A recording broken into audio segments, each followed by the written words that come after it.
দেখো, প্রেগনেন্সির সময় না দোকান থেকে কেউই আমাকে চাউমিন বা বাইরের কোনো খেতেই দেয় না।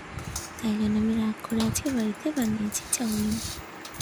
চাউমিন বাড়িতে বানিয়ে খাচ্ছি, তো কেউ বাধাও দিতে পারবে না, কিছু বলতে পারবে না। তাই জন্য আমি চাউমিনটা বানিয়ে ফেললাম, তার সঙ্গে একটা সসের পাতাও নিয়ে নিয়েছি।